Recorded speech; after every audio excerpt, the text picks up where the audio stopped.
Halo para tetua, para pecinta Battle Through the Heavens dimanapun kalian berada. Gimana nih kabar para tetua yang selalu stay dan udah selalu meramaikan kolom komentar? Udah siap kancut dengan perjalanan dari Mang Oyan? Wuih lah, nggak usah pakai lama-lama lagi, kita kancutkan perjalanannya dan selamat berimajinasi.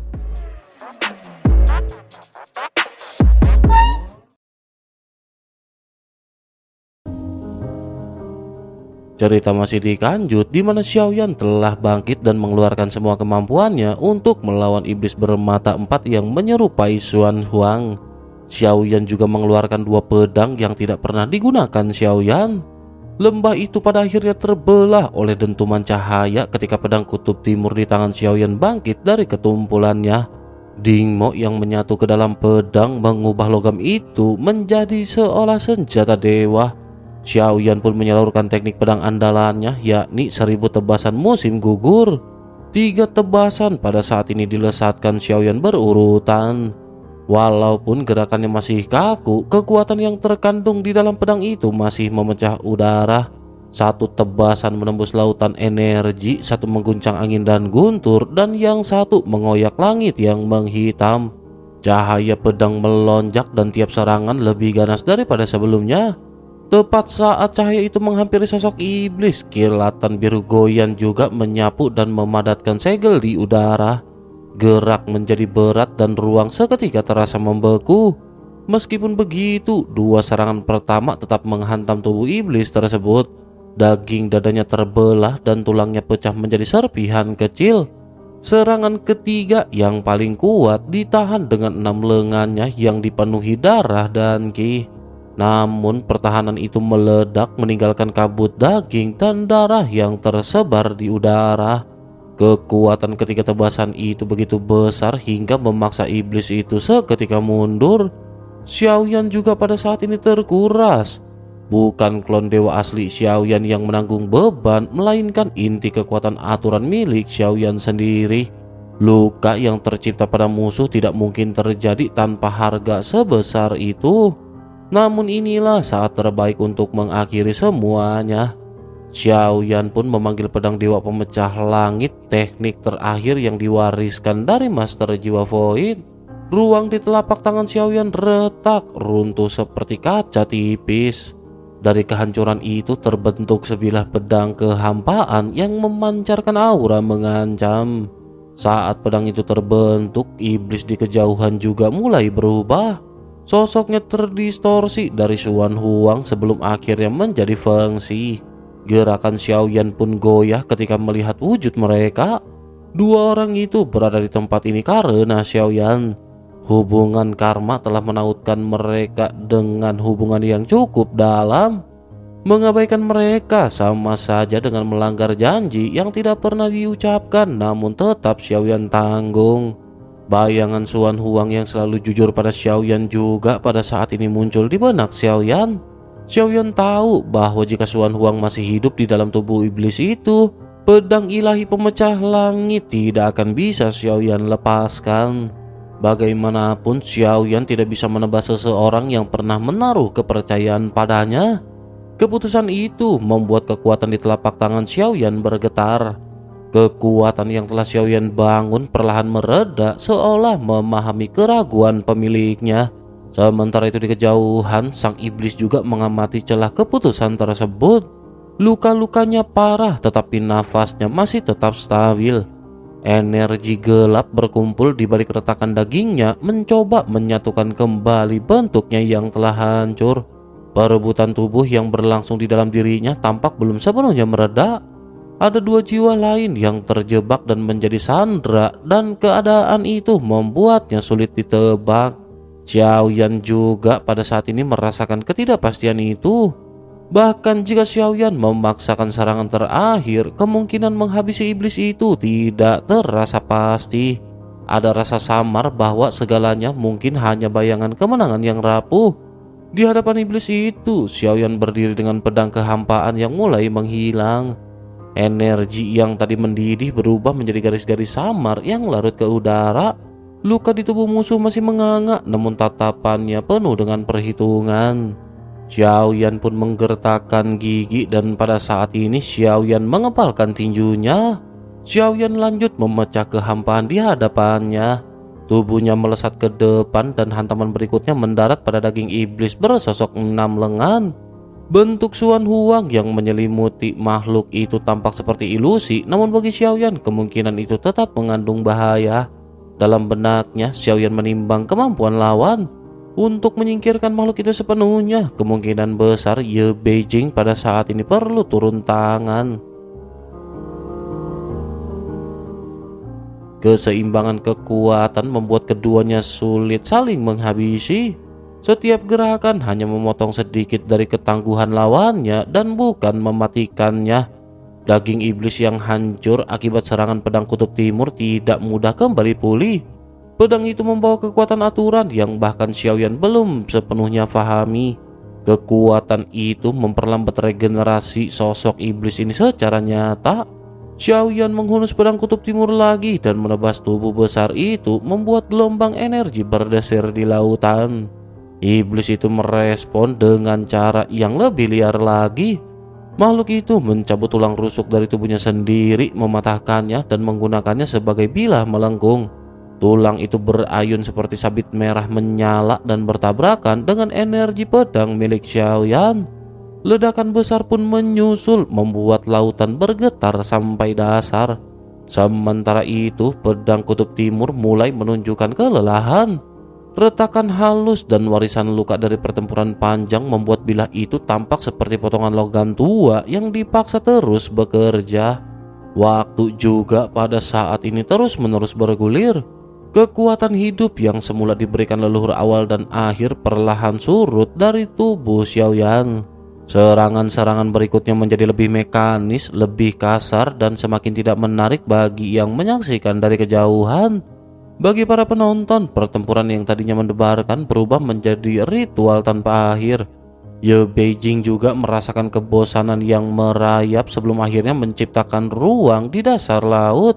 Ia juga membuat meja dan kursi dengan kekuatannya. 2 kendi anggur diletakkannya sebagai cara mengisi waktu sambil menyaksikan pertempuran. Raja Tianzang juga pada saat ini merespon melihat undangan dari Ye Beijing. Baginya, kesempatan untuk minum lebih menggoda daripada menyaksikan 2 sosok raksasa yang terus saling meremukan. Sementara itu, Putri Duyung dan Longyi tetap berdiri tegak, mata mereka fokus pada pertempuran yang masih berlangsung. Jarak antara mereka dan Xiaoyan terasa seperti 2 dunia yang berbeda. Di satu sisi, dentuman besar terus mengguncang, sementara itu di sisi lain, suara gelas saling bersentuhan terdengar jelas. Raja Tianzang memegang cawan anggurnya dengan canggung, seolah ia masih memikirkan apakah waktunya tepat untuk bersantai ketika pertempuran di kejauhan tampak belum menunjukkan akhir. Namun Ye Beijing tidak terlalu memikirkan hal itu dan menyiapkan anggur seakan pertempuran hanyalah latar belakang sebuah sore yang panjang.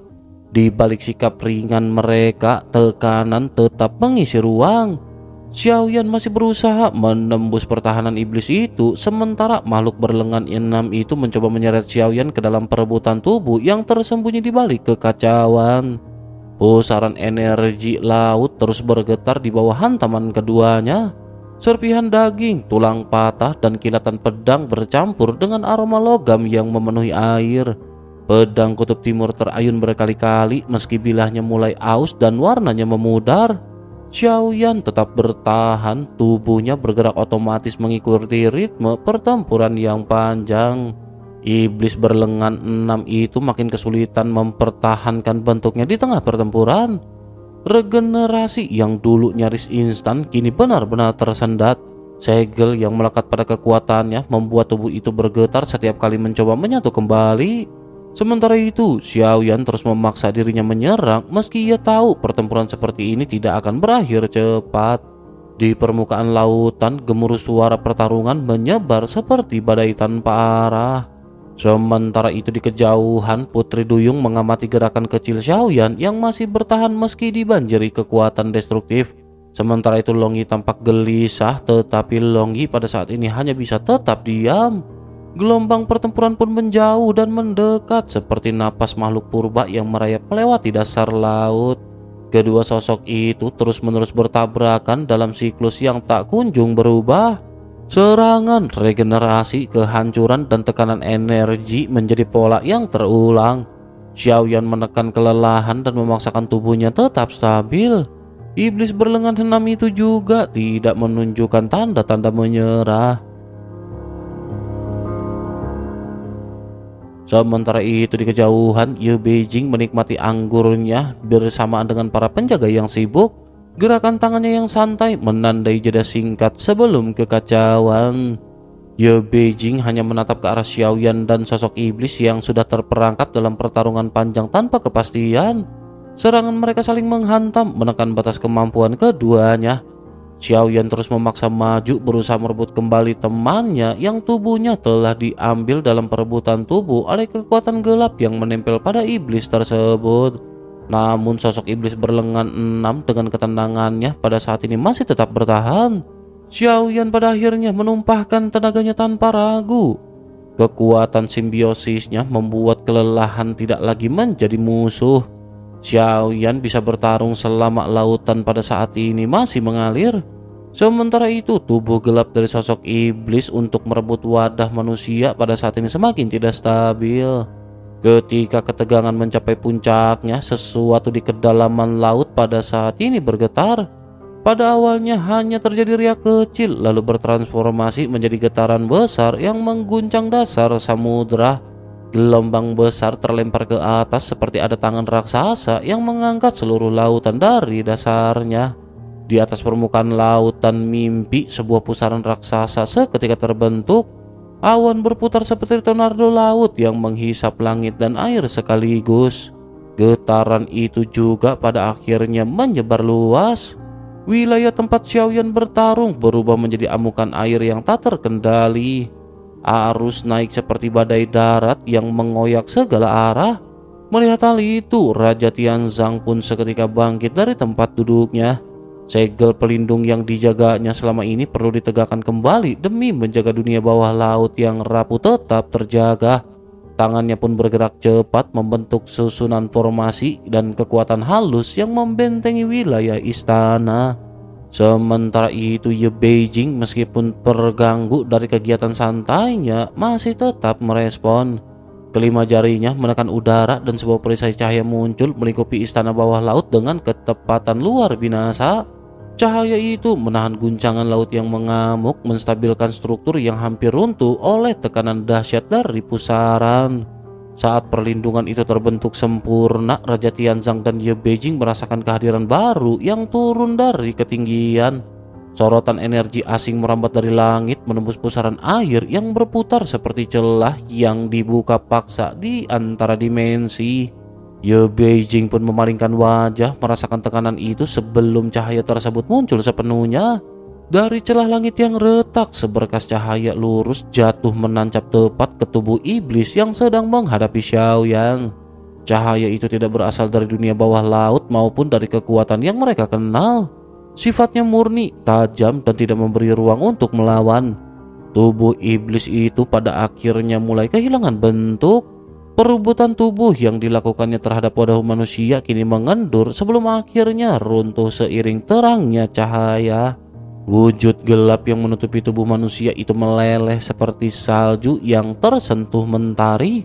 Setiap lapisan yang mencair membawa serta jejak kekuatan jahat yang selama ini menodai lautan. Di sisi lain, Xiaoyan hanya bisa menatap perubahan itu dan nafasnya terasa berat setelah bertarung terlalu lama. Sementara itu Goyan juga hanya bisa terpaku dan menyadari bahwa kekuatan asing yang turun itu bukan sesuatu yang bisa mereka kendalikan ataupun pahami. Pusaran di atas lautan mimpi terus berputar, namun cahaya yang turun dari langit tetap stabil. Raja Tianzang menegakkan diri memandang fenomena itu dengan kewaspadaan. Sementara itu Ye Beijing merapatkan jari menjaga perisai cahaya tetap kokoh di sekitar istana. Air bergejolak, tiang-tiang batu berderak, dan langit tampak dipaksa membuka mata. Pusaran besar di kejauhan bergemuruh ketika makhluk bermata empat itu menyadari sesuatu yang janggal.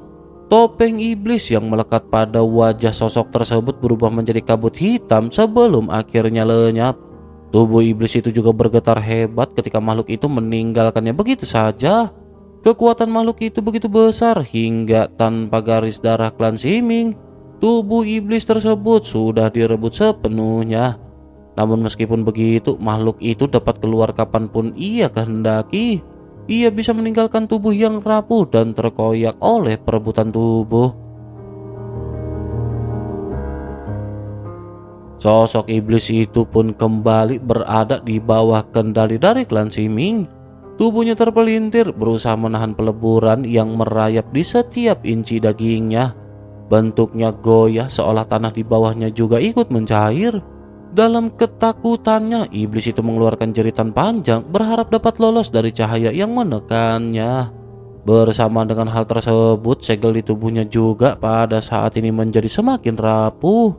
Di kejauhan, Xiaoyan juga tidak lagi menaruh perhatian pada iblis tersebut. Pandangannya tertuju pada pusat pusaran besar yang mulai memadat oleh cahaya putih. Sosok itu semakin jelas ketika melangkah mendekat, membawa hawa dingin yang merayap pelan. Jejak kakinya meninggalkan kelopak teratai putih dari kristal es yang tumbuh seakan berasal dari udara kosong. Melihat hal itu, Ye Beijing pun seketika bangkit dari tempatnya. Naluri tajam Ye Beijing menangkap ketidaksenangan yang datang dari sosok tersebut. Setiap langkah sosok perempuan itu memancarkan tekanan lembut yang tidak bersuara namun sangat terasa. Hawa dingin dari teratai kristal menyebar seiring gerakannya. Wajahnya bercahaya lembut, matanya bening, kulitnya setipis lapisan salju, dan rambutnya panjang tanpa hiasan terurai seperti air hitam yang membeku. Tatapannya hanya tertuju pada Xiaoyan, membawa sesuatu yang samar dan tidak mudah untuk dijelaskan. Xiaoyan juga pada saat ini merasakan adanya getaran aneh di dadanya. Banyak perempuan menawan pernah dilihat Xiaoyan, dari kecantikan elegan hingga pesona liar. Bahkan kehadiran Ye Beijing saja cukup mengguncang kebanyakan orang. Namun perempuan ini memberikan kesan lain di hati Xiaoyan. Wajah asing tetapi terasa akrab, seolah memanggil sesuatu yang terkubur jauh dalam jiwa Xiaoyan. Getaran halus itu menusuk dan menggoyahkan pusat hati Xiaoyan. Pupil Xiaoyan mengecil, napasnya tertahan sesaat ketika sosok itu berhenti di dekatnya. Perempuan itu mengangkat lengannya yang pucat seperti akar teratai. Gerakannya tenang, lembut, namun membawa kekuatan yang mematahkan perlawanan. Sentuhan ringan dari telapak tangannya membuat tubuh iblis membengkak, siap meledak dalam sekejap. Daging yang sudah hancur oleh peleburan bergetar dan garis-garis retakan muncul di kulit iblis. Melihat hal itu, Xiaoyan pun bergerak cepat, berniat menghentikan tindakan sosok itu. Dua sosok berada di dalam tubuh iblis itu, yakni Xuan Huang dan Feng Xi. Xiaoyan tidak dapat memastikan kondisi keduanya, tetapi kehancuran sepenuhnya akan menghapus kesempatan terakhir mereka. Tubuh iblis itu menggelembung seperti kantong udara yang dipaksa menahan tekanan dari dalam. Retakan menyebar ke seluruh permukaannya. Seketika perut iblis itu benar-benar pecah. Darah dan pecahan daging tersebar ke udara, mengguyur tanah yang sudah berwarna gelap. Dari dalam kehancuran itu, dua cahaya seketika melesat keluar. Bentuk cahaya itu memadat dan berubah menjadi tubuh Xuan Huang dan Feng Xi yang terkulai tidak sadarkan diri. Sementara itu, tubuh iblis jatuh terbalik, kehilangan bentuk akibat perebutan tubuh yang gagal. Sisa kabut gelap dari makhluk itu perlahan memudar, meninggalkan kehancuran tanpa suara. Pusaran besar di kejauhan terus berputar, seolah tidak menghiraukan kekacauan yang baru saja terjadi. Xiaoyan berdiri di tengah tekanan cahaya putih dan hawa dingin yang masih mengambang dari langkah-langkah perempuan itu. Keheningan memanjang di antara mereka, menahan maksud-maksud yang belum terungkap. Kabut tipis menggantung ketika Xuan Huang dan Feng Xi mulai kehilangan kesadaran. Banyak orang sempat mengira kejadian itu hanya ilusi, padahal jiwa mereka sedang dimangsa. Kekuatan jiwa Xuan Huang dan Feng Xi jauh lebih lemah jika dibandingkan dengan jiwa-jiwa liar yang berkeliaran. Dengan begitu, serangan tersembunyi itu langsung menumbangkan mereka sebelum keduanya jatuh pingsan dan menjadi santapan. Di tengah kekacauan itu, tubuh iblis purba yang terjatuh pada saat ini terus-menerus membengkak. Energi gelap menggelembung dari dalam lapisan dagingnya, lalu pecah dengan ledakan keras. Darah, serpihan daging, dan bau besi menyambar di udara. Gelombang jiwanya pecah menjadi puluhan ribu fragmen yang berhamburan liar. Ledakan itu membuat tanah terangkat, memecah formasi pelindung yang belum sempat diperkuat. Xiaoyan pun menoleh dengan cepat sebelum akhirnya mengangkat tangan dan mengayunkannya dengan tajam. Bendera penekan jiwa pun melesat keluar. Daya hisapnya menyapu area luas seperti badai tanpa suara. Puluhan ribu jiwa terseret, tercerai lalu runtuh dalam pusaran gelap. Sebagian terurai di udara, sebagian lagi merontak sebelum hilang ke dalam hisapan. Meskipun begitu, masih ada beberapa ribu jiwa liar yang terserap ke dalam bendera penekan jiwa Xiaoyan. Namun jiwa utama dari klan Ximing justru pada saat ini dapat meloloskan diri. Fragmentasi energi iblis itu terlalu cepat dan benar-benar menyulitkan pengejaran. Xiaoyan hanya bisa menghela nafas sebelum akhirnya menatap ke arah sosok wanita yang mendekat ke sisi Xiaoyan. Chen Xianyuan berdiri dengan senyum tipis yang nyaris tak terbaca. Tatapannya mengamati Xiaoyan seolah mengetahui sesuatu yang tak terucapkan. Sementara itu, Xiaoyan merasakan ketegangan yang berbeda. Pertempuran tadi berakhir jauh lebih cepat dari dugaan Xiaoyan dan diam-diam Xiaoyan menimbang kembali kemampuan Chen Xianyuan.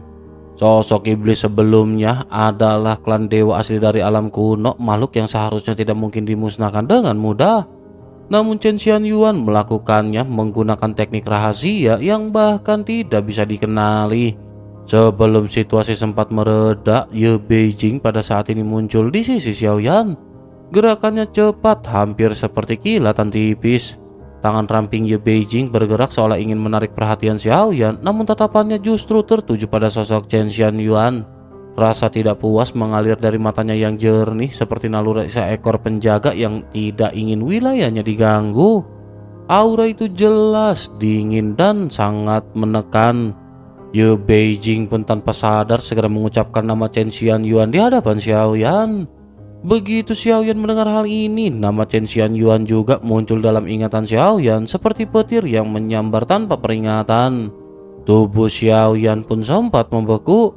Masa lalu di alam sejati Suanyin melintas sekilas sebuah potongan memori tentang seorang penguasa wanita yang pernah memerintah sebagai permasyuri dunia kecil itu. Namun jarak waktu dan pengalaman membuat gambaran Xiaoyan kabur. Hanya nama itu yang terasa berat di dadanya.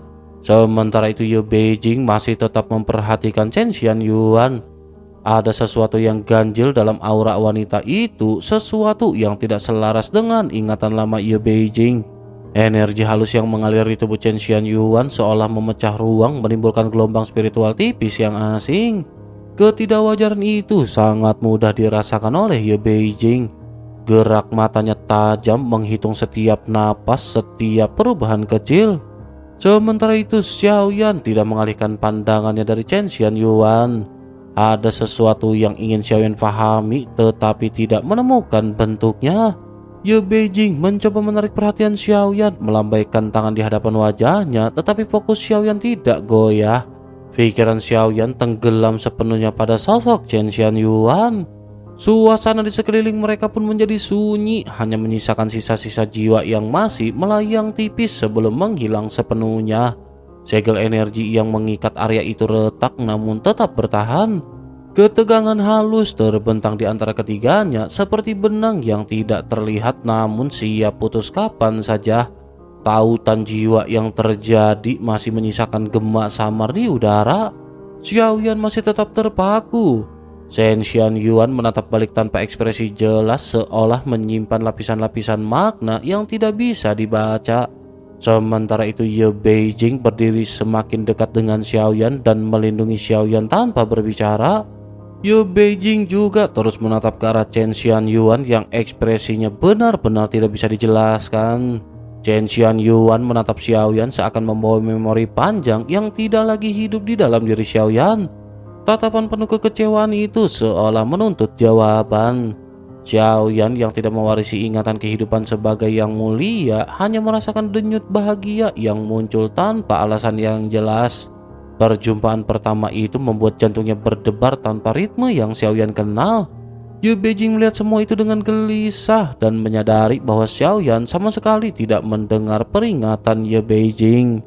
Keterikatan yang tiba-tiba di antara Xiaoyan dan Chen Xianyuan juga tampak semakin mencolok. Keduanya saling memandang seperti pasangan jiwa yang telah lama terpisah. Ye Beijing hampir putus asa melihat perubahan perilaku Xiaoyan, bahkan merinding mendengar kelembutan yang tak pernah diarahkan kepadanya. Ye Beijing benar-benar cukup kesal mendengar Xiaoyan menyebutkan nama Chen Xianyuan dengan sangat halus. Ye Beijing pun menutup mata mencoba mencari celah kebenaran di balik pemandangan aneh itu, seolah sedang menyelami sesuatu yang jauh lebih rumit dari sekedar ilusi. Ye Beijing berpikir bahwa Chen Xianyuan seharusnya tiba dari alam sejati Xuan Yin. Ia pun kembali menatap tatapan lembutnya yang membuat ruang di sekitar mereka terasa mengecil. Xiaoyan masih terhanyut dalam kehangatan itu, sementara Ye Beijing tiba-tiba teringat bahwa permaisuri asli memiliki kelinci pendamping.